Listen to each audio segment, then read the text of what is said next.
Hernandez. Spooling it up now, ladies and gentlemen, from Joint Base McChord in Washington State, the C-17 Globemaster III. Before he reaches the end of the runway, he'll be at 1,000 feet above the surface, Matt.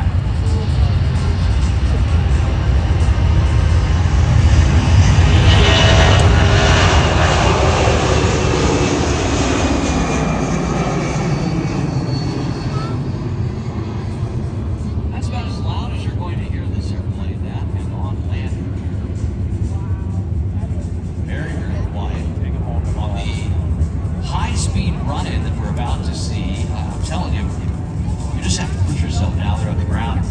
It's a far corner of the world where you would need that Abrams tank or possibly a whole load of Marines or just anybody. Really, this airplane can get up there and it can do it quietly. There's no reason to give the enemy any advanced knowledge of your arrival.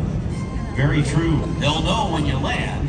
And we'll hear that too. We'll hear that in a few minutes, but watch as this big C-17 whips around out here for a high-speed run-in. And as Rob mentioned, those engines, push rod to move those control surfaces. Able to pull this thing, you know, and not only does it have the ability for mechanical redundancy, it also has computer control. That's right. This crew today has a combined over 14,000 flight hours with 13 deployments in support of combat and humanitarian missions throughout the world. And we'll talk about those humanitarian missions, like a soldier or a U.S. serviceman or woman being hurt and setting up a surgical suite in this airplane, providing care to get that soldier, that airman or that person, our serviceman or woman, all the way back to a hospital in Europe and then fly him home.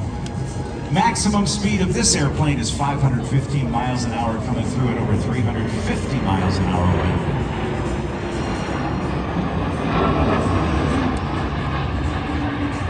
You know, Rob, you mentioned humanitarian missions. I think the one we all most recently remember, of course, was the withdrawal there from Afghanistan.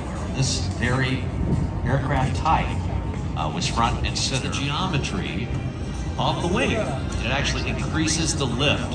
It slows it down, but it does increase the lift, meaning that this thing can fly a whole lot more slower, which is good. If you want to land on a short strip, you have to be able to fly slowly. So now that the aircraft is configured, here comes the dirty pass. Your United States Air Force C-17. You know, another friend of ours at an air show was narrating this, and he said, look at the trailing edge flaps. You see kind of a Venetian blind look. Our buddy Danny Clisham sort of likened it to that, but it does definitely change the shape of the wing. More drag, but certainly more lift. Those big Fowler flaps, barn door flaps, they're just huge hanging down there. Look at those things like school buses hanging behind the wing. 140 miles an hour, look at that. The airplane sitting, as we're looking at it right now, is weighing in at probably 300,000 pounds right now. Now watch him clean up. You see, gear up, power up, flaps up, starts up, clean it up.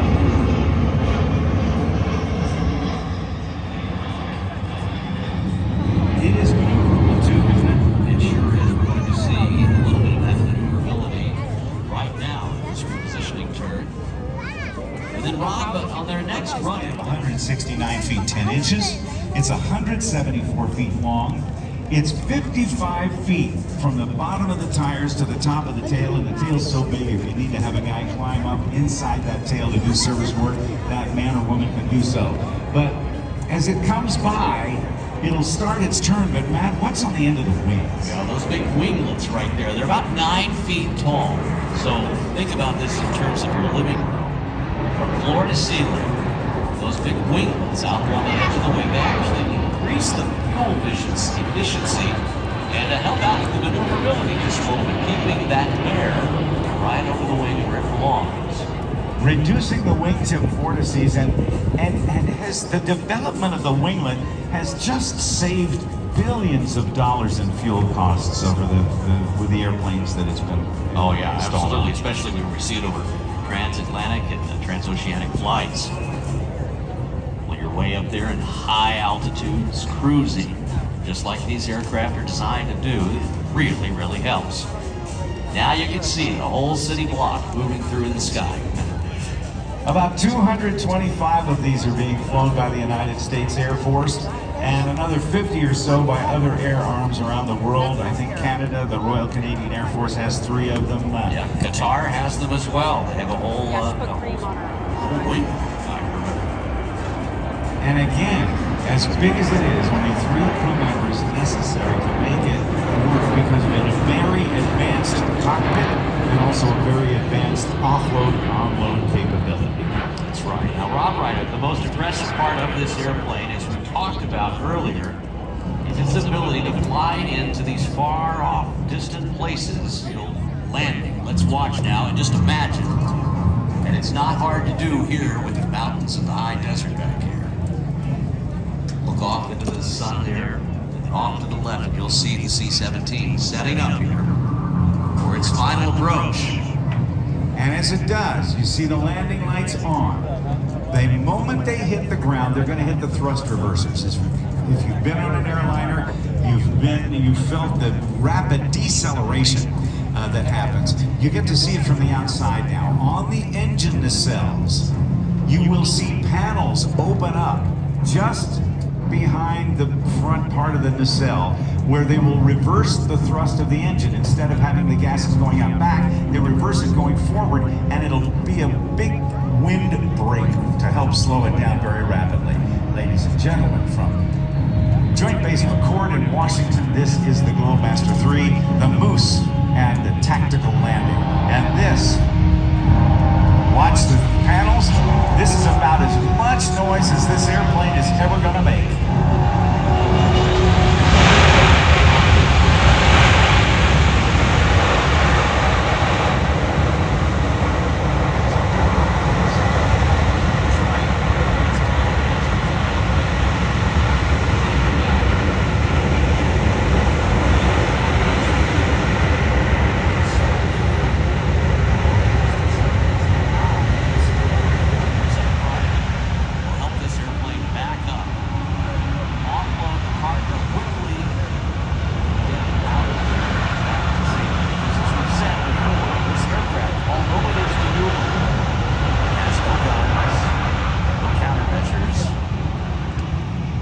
These folks, these 3 brave crew members, are all alone delivering these goods. So you have to do it efficiently and quietly, hopefully on an airfield that is secured. Ladies and gentlemen, your United States Air Force C-17 demonstration.